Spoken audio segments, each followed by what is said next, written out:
ଲାଗୁନି ମତେ। ଆଜି ହେଉଛି ଆମର ପ୍ରଥମ ବିବାହ ବାର୍ଷିକ। ଆଉ ଆଜି ଭଳି ଗୋଟେ ଶୁଭ ରାତ୍ରି ତମେ ମୋର କଣ ଆଶା ଏକା ମୁଁ କଣ ଆଶା କରିବି ଯେ? ଆଜି ରାତିଟା ହଉଛି ସ୍ୱାମୀ ସ୍ତ୍ରୀଙ୍କ ପାଇଁ ଏକ ସ୍ମରଣୀୟ ରାତି। ସ୍ନେହ ପ୍ରେମ ଭଲ ପାଇବାରେ ରାତିଟାକୁ ବିତେଇବା। ଆଉ କଣ କରିଛେ? ଏଇଟା ଗୋଟେ କଥା ନାହିଁ। ଆରେ ଏଇଟା ତମର ନୀତିଦିନିଆ କଥା। ନୀତିଦିନିଆ କଥା। ଆଉ କଣ? ଯେହେତୁ ଆଜି ଆମର ଗୋଟେ ସ୍ପେଶାଲ ଲାଗେ କିଛି ତ ଗୋଟେ ସ୍ପେଶାଲ ହବ ନା ନାହିଁ। ପ୍ରତ୍ୟେକ ବିବାହ ବାର୍ଷିକରେ ତାଙ୍କ ସ୍ୱାମୀମାନେ ତାଙ୍କ ସ୍ତ୍ରୀକି କିଛି ଉପହାର ଦେଇଥାଏ। ସେଟା ସ୍ତ୍ରୀମାନଙ୍କର ଡିମାଣ୍ଡ ରହୁ କି ସ୍ୱାମୀମାନଙ୍କର ସ୍ୱଇଚ୍ଛାରେ। ଆଚ୍ଛା କହୁଛ ଡିମାଣ୍ଡ କଲନି କାହିଁକି? ହଁ ଯଦି ତମେ ଡିମାଣ୍ଡ କରିନ ମୁଁ ତ ପୁଣି ସ୍ୱାମୀ ହିସାବରେ କିଛି ଦେବି ନା ନାହିଁ। କହିଲ ତମ ଭାଇ କଣ ଅଛି କୁହ। ତମେ ତ କଣ ଆଣିଥିବ ମୁଁ କହିପାରିବିନି। ତଥାପି ତମେ ଯାହା ଆଣିଥିବ ସେଥିରେ ମୁଁ ବହୁତ ଖୁସି ହେବି ନିଶ୍ଚୟ। ଆଉ ଏମିତି କହିକି ସବୁ ଜାଣିଦବ ନାଇଁ ସେମିତି ମୁଁ କହିବିନି। ଆଉ କେମିତି କହିବ? ତମେ ଅନୁମାନ କରି କହିବ ମୁଁ ତମ ପାଇଁ କଣ ଅଛି କୁହ। ଅନୁମାନ କରି କହିବି? ମୁଁ ଅନୁମାନ କରିପାରୁନି। ନାଇଁ କରିପାରୁନ ଅନୁମାନ କରି କହିବ ତମ ପାଇଁ କହିବ। ହଁ ମନେ ପଡ଼ିଲା। କଣ ମନେ ପଡ଼ିଲା? ତମେ ନିଶ୍ଚୟ ମୋ ପାଇଁ ଗୋଟେ ନେକଲେସ୍ ଆଣିଥିବ। ତ ଅନୁମାନ ଏତେ ଶସ୍ତା ନା। ଏଇ ଯେ ସମୁଦ୍ରରେ ତା ସ୍ତ୍ରୀ ପାଇଁ ଆଣିବ ସାମାନ୍ୟ ଗୋଟେ ସୁନାର ନେକଲେସ୍। ଆଉ ତାକୁ ଡାଇମଣ୍ଡ? ନ ତାପରେ ନ ଆଉ କିଛି ଅଛି। ଆଉ ଗୋଟେ କଣ ଯେ ମୁଁ ଜମା ଅନୁମାନ କରିପାରୁନି। ତାମାନେ ତମେ ମୋ ମନ ଖୁସିକି କଳ୍ପନା କରିପାରୁନି? ନା ବାବା ମୁଁ କଳ୍ପନା କରିପାରୁନି। ହାରିଗଲ ମାନିଯାଅ ହାରିଗଲ। ଠିକ୍ ଅଛି ମୁଁ ହାରିଗଲି।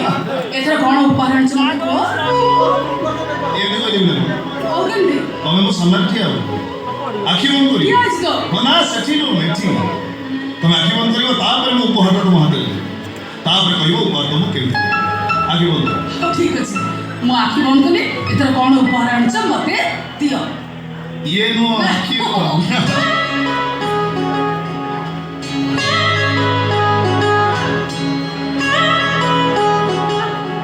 ଏବେ ପଢ ଆଉ କୁହ ଉପହାର ତମକୁ କେମିତି କୁହ। ସୁଭେଦୁ ଏ ଲଫାଫା ଭିତରେ ପୁଣି କଣ ଅଛି? ସେଟା ମୁଁ କହିବି ନା କଣ? ସେଟା ତମେ ଅନୁମାନ କରି କହିବ ନା ସେଟା ବି ମୁଁ କହିବି ନା। ମୁଁ କେମିତି ଅନୁମାନ କରିବି ଯେ? ମନେ ପଡ଼ିଲା। କଣ? ଆଚ୍ଛା ତମେ ଦିନେ କହୁଥିଲ ଗୋଟେ ପ୍ଲଟ୍ କିଣିବ ବୋଲି। ଏଇଟା ନିଶ୍ଚୟ ସେ ପ୍ଲଟ୍ର ଫଟା ଯୋଉଟା ତମେ ମୋ ନାଁରେ କରିଦେଇଛ। ଠିକ୍ କହିଲା? ଭୁଲ କହିଲ। ତା ଭିତରେ ପ୍ଲଟ୍ର ଫଟା ନେଇ ଅଛି ଆଉ କିଛି। ଆଉ କଣ ଅଛି? ଆଉ ଟିକେ ଅନୁମାନ କର ଯାଇ ଟିକେ। କଣ ଅଛି ହଁ ବୁଝିଗଲି। କେଡ଼େ ବୋକିଟା ମ। କଥାଟା ଏଇଠି ଅଛି ମୁଁ ଖୋଜୁଛି ଦୁନିଆ ସାରା। କଣ ଜାଣିପାରିଲ? ଏଇଟା ନିଶ୍ଚୟ ଲଭ୍ ଲେଟର। ଏଇ ବର୍ଷ ଭିତରେ ଲାଜରେ ତମେ ମତେ ଯୋଉ କଥା କହିପାରୁନଥିଲ ସେଇଟା ଆଜି ଉପହାର ସ୍ୱରୂପ ଦେଇଛ। ସତରେ ଶୁଭେନ୍ଦୁ ଏ ଲଭ୍ ଲେଟର ପାଇଁ ମୁଁ ଆଜି ବହୁତ ଖୁସି। ହେଲେ ଏସବୁ ବର୍ଷକ ପୂର୍ବରୁ ହେଇଥିଲେ ବହୁତ ଭଲ ଲାଗିଥାନ୍ତା। ହେଲେ ଏବେ ପରା ତମ ରକ୍ତ ମୋ ଗର୍ଭର ସ୍ଥାନ ପାଇସାରିଛି। ଆଉ କେଇଟା ଦିନ ପରେ ତ ବାପା ହବ। ଏମିତି ସମୟରେ ଲଭ୍ ଲେଟର ମତେ ଭାରି ଲାଜ ଲାଗୁଛି। ଲେଖିଲା ବେଳେ ତମକୁ କେମିତି ଲାଜ ଲାଗିଲାନି କେଜାଣି।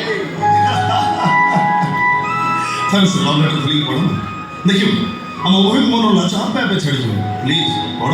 ନାଇଁ ଏବେ ନୁହଁ। ଚାଲ ଅଗାଧ ସବୁ ରେଡି କରିସାରିଲାଣି। ପ୍ରଥମେ ଆମେ କେକ୍ କାଟିବ ତାପରେ ଖାଇବ ତାପରେ ରାତିରେ ଶୋଇଲା ବେଳେ ତମେ ଛାତି ଉପରେ ମଥା ରଖିବ ସବୁ ଗୋଟି ଗୋଟି। ସେମିତି ହବନି କାହିଁକିନା ସେ ଲଭ୍ ଲେଟର ପଢିବା ଯେତେ ବିଳମ୍ବ ହବ ସେ ଲଭ୍ ଲେଟର ସ୍ୱାଦଟା ସେତେ କମି କମିଯିବ। ପ୍ଲିଜ୍ ଯେ ତମକୁ ଲାଜ ଲାଗୁଛି ଠିକ୍ ଅଛି ମୁଁ ଇଆଡ଼କୁ ମୁହଁ କରୁଛି ତମେ ପଢ ହେଲା ବାବା। ପତି ପରମେଶ୍ୱରଙ୍କ ଆଜ୍ଞା ଶିର ଧାର୍ଯ୍ୟ। ପଢୁଛି ତାହେଲେ।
তুমি ঘর ভিতরে যা, তাহলে রাত্রি ভিতরে ঘর ধ্বংস করে। বাবু বাবু তবে ଆଉ ରାଗ ନା ବୋଉମା ଯଦି କ'ଣ ଭୁଲ କରିଦେଇଛନ୍ତି ତାର କ'ଣ ସମାଧାନ ନାହିଁ। ମୁଁ ହାତ ଧରି ନେଉରା ହଉଛି ବାବୁ, ଏ ସାନ ବୁଆ କଥା ମାନ। ଆଜି ଭଳି ଶୁଭ ରାତିରେ ଅଶୁଭ କଥାକୁ ମନରେ ସ୍ଥାନ ଦିଅ ନା ବାବୁ। ଚାଲ କେକ୍ କାଟି ସବୁ ଅଶାନ୍ତିକୁ ଦୂର କରିବୁ। ଯା ଯା ଭିତରକୁ ଯା। ହଟ୍ ମତ ଛାଡ ନାଇଁ ବାବୁ ମୁଁ ଛାଡ଼ିବି। ତ ଛାଡ ବାବୁ ତମେ ଭିତରକୁ ଯା। তোর কাছে চাকরি মালিক বন্ধ জমা তো তোমার তো উপদেশ দেবো নাই ঘরবা ନାଇଁ ବାବୁ ঘরবা ମୁଁ ଯିବିନି।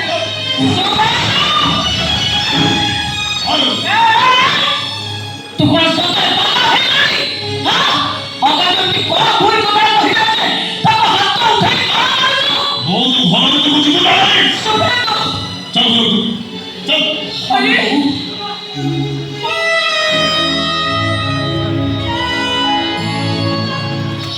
ତାଙ୍କୁ ଆଉ କିଛି କହିବା ଦରକାର ନାହିଁ। ସବୁ ଅଶାନ୍ତିର କାରଣ ହେଉଛି ପତ୍ନୀ ଧର୍ମ ପାଳନ କରି ସ୍ୱାମୀଙ୍କ ଆଦେଶ ମାନି ଆଜି ମୁଁ ଏ ଘରୁ ଚାଲିଯିବି।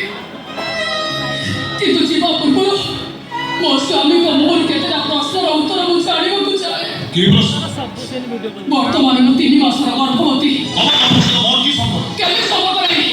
ତମେ ମୋ ସ୍ୱାମୀ। এই ବର୍ଷ ଭିତରେ ତମେ ମୋ ଦେହ ସହ ଅନେକ ଥର ସମ୍ପର୍କ ରଖିଛ। চরিত্রহীন আমার সাথে অনেক পুরুষ আমার সম্পর্ক রক্ষিত ভ্রান্তি আমার চরিত্র হচ্ছি সব চরিত্র আলো কো কলেজে পাঠ করতে হবে এতে বড় তো প্রেম করতে কোন ভাই କିନ୍ତୁ ମୁଁ ତାକୁ ପ୍ରେମ କରୁନଥିଲି। ମୋତେ ଯଦି ଉପରେ ପଡ଼ିକି ପ୍ରେମ କରିବ ତାହେଲେ ସେଇଟା ମୋତେ ଭଲ ଲାଗିବ। কিন্তু সে সবে জানা দরকার নেই তো চরিত্রহীন সব প্রমাণ মু কোটি কোটি করে পাই সারিছি କିନ୍ତୁ ମୋ DNA ଟେଷ୍ଟ କରି ପ୍ରମାଣ କରିଦେବି ଯେ ମୋ ଗର୍ଭରେ ବଢୁଥିବା ସନ୍ତାନର ବାପ ହଉଛ ତମେ।